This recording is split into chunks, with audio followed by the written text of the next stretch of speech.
কে কে কে ওখানে? ভূত এফএম।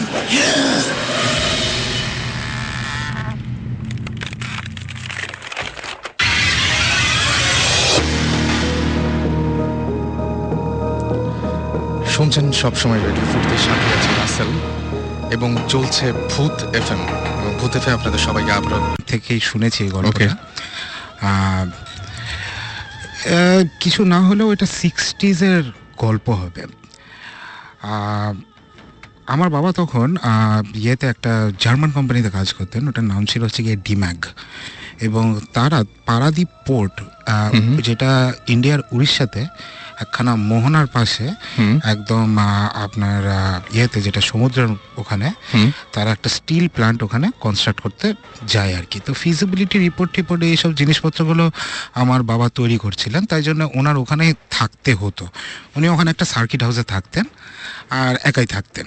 ওকে, তো এরকম একদিন হঠাৎ উনি ওনার যে খাস বেয়ারা থাকে তার থেকে শুনলেন যে মোহনার পাশে একটা গ্রামে নাকি খুব সুন্দর ইলিশ মাছ উঠেছে। তো ইলিশ মাছের লোভ সামলাতে পারলো না আমার বাবা, আমিও লোভী, উনিও লোভী ছিলেন। হ্যাঁ, আমরা খেতে খুব ভালোবাসি আর কি সবাই। তো লোভ না সামলাতে পেরে এবং উড়িষ্যায় অনেকদিন ইলিশ মাছ পায় না বলে উনি চলে গেলেন গ্রামের দিকে। সাথে সবসময় উনি ওনার একখানা .32 একটা রিভলভার রাখতেন। ইট ওয়াজ আপনার একটা কনস্টেবলের edition of Smith and Wesson I think. So he use to always keep it with him. Torch রাখতেন এবং এগুলো নিয়ে উনি দিলেন হাঁটা। তো হাঁটতে হাঁটতে সবাই খালি, গ্রামে যদি আপনি কাউকে জিজ্ঞেস করেন যে ভাই এটা কত দূর, এই তো নাক বরাবর চলে যান, সামনে একটু সামনে। হ্যাঁ, এবং অনেক ডিস্টেন্স উনি কভার করে ফেলেন। এবং অনেক ডিস্টেন্স কভার করার পরে ওই যে নুলিয়াদের যে গ্রামটা ছিল সেই গ্রামটাতে উনি চলেও যান এবং ওইখান থেকে দুটা বিশাল বিশাল সাইজের ফ্রেশ ইলিশ মাছ একদম মোহনাতে ধরা, হ্যাঁ, নিয়ে খুব খুশি মনে উনি চলে আসছেন আর কি। ঠিক এই সময় যেটা হয়, উনি জিজ্ঞেস করেন যে ভাই কোনো শর্টকাট আছে নাকি, মানে যেই ঘুরায় ঘুরায় আসলাম রে ভাই, মানে একটু শর্টকাট যদি পৌঁছে যাওয়া যায় ফেরার সময় তাহলে একটু বেটার হয়। প্রায় তো এখন দুপুর হয়ে গেছে, কিছুক্ষণ পর বিকাল হবে। বলে স্যার আপনি তো শুধু শুধু এত ঘুরে ঘুরে আসছেন, এটা একটা সোজা রাস্তা আছে বিচের ওপর দিক দিয়ে। বলে ওকে ফাইন। তো আমার বাবা বিচের ওপর দিক দিয়ে দুইটা ইলিশ মাছ কাঁধে নিয়ে হাঁটতে শুরু করলেন আর কি। তো যাচ্ছেন কিছুটা দূর গিয়ে হঠাৎ দেখে যে এক মহিলা বিচের ওপরে দাঁড়ানো। মহিলার পরনে কিছু নাই, লম্বা চুল, ভীষণ সুন্দরী। এবং সেই মহিলা হাতটা বার করে দিলেন সামনে এরকম করে যে আমাকে ইলিশ মাছ দে। ওকে, কিন্তু কিচ্ছু বলছে না। আমার বাবা মনে করে যে এটা নিশ্চয়ই কোনো একটা পাগলি ঠাগলি কিছু একটা হবে, এই সর এখান থেকে সর। সে সরে না, সে সাথে সাথে আসে এবং মাঝে মধ্যেই হাত বাড়ায় দিতেছে যে এই ইলিশ মাছটা তার চাই, এই ইলিশ মাছটা চাই। এবং আমার বাবা একটু স্পিড বাড়ায় দেন। পাগলি পেছন পেছন দেখা যাচ্ছে স্পিড শুধু বাড়াচ্ছে না, সে আরো লম্বা লম্বা স্টেপ ফেলে সামনে চলে গিয়ে আবার হাত পাতে। এই সময় আমার বাবা একটুখানি স্লাইটলি ভয় পেয়েছেন, খুব স্বাভাবিক মানে। এবং উনি যেটা করেন সেটা একটা ডাবের খোলা বা কিছু একটা জাতীয় জিনিস উঠে উনি প্রথমে ভয় দেখান। ভয়ের সিনসিনারি নাই, ছুঁড়ে মারে এবং that goes through and through her, মানে এপার থেকে ওপার, মানে একদম ঢুকলো এবং স্টার্ট করে ওখান থেকে বেরোলো। জাস্ট মনে হচ্ছে একটা মানে ছায়া, সেই ছায়ার এপাশ থেকে ওপাশে চলে গেল। কিন্তু একদম যেটা মনে হচ্ছে যে ইট ইজ আ প্রপার নাকি, মানে একদম প্রপার ফিগার আর কি। এইবার তো বাবা বেশ ভয় পেয়েছেন। উনি স্পিড শুধু বাড়াননি, এবার উনি দৌড়াচ্ছেন। এই যে প্রেতনি, সেও দৌড়াতে দৌড়াতে সামনে চলে এসে বারবার হাত পাতে, ইলিশ মাছ তার চাই। আমার বাবা এবার একটুখানি নাচ্ছর বান্ধা হয়েছে, ইলিশ মাছ আমি দিমু না। সে একবার ফায়ারও করেছে, কিচ্ছু হয়নি তাতে। সে দৌড়াচ্ছে ইলিশ মাছ নিয়ে এবং দৌড়াতে দৌড়াতে সার্কিট হাউসের পাশে একটা বন বিবির মন্দির ছিল।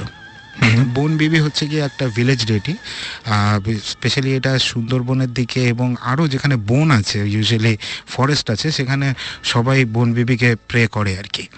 তো বন বিবির একটা মন্দির ছিল এবং ওখানে যে প্রিস্ট ছিল, সে প্রিস্টের সাথে আমার বাবার একটুখানি চেনা জানা হয়ে গেছিল আর কি।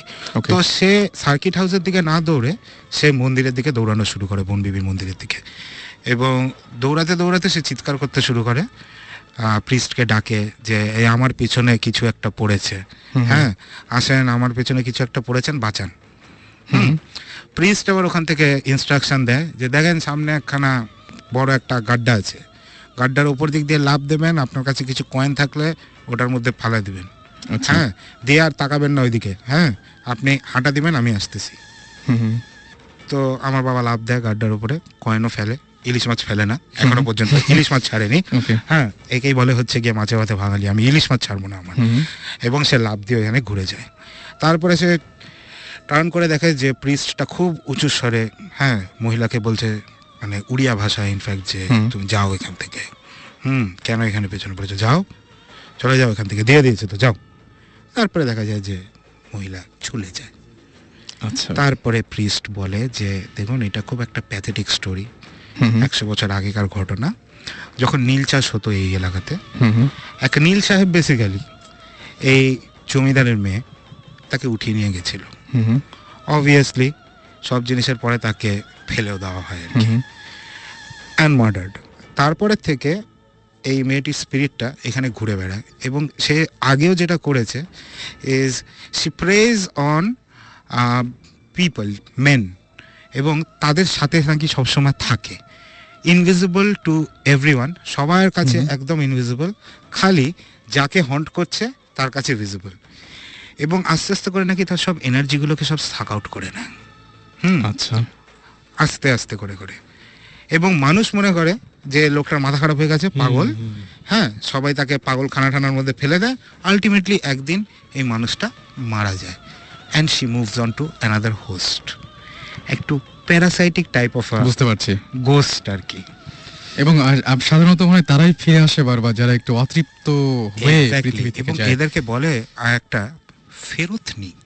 আচ্ছা, এবং আরেকটা জিনিস আমি এখানে শুনেছিলাম, একটা নতুন টার্ম ফেরতনি, এবং আমি যারা ফিরে আসে, আচ্ছা এদেরকে বলে ফেরতনি, হ্যাঁ ফেরতনি।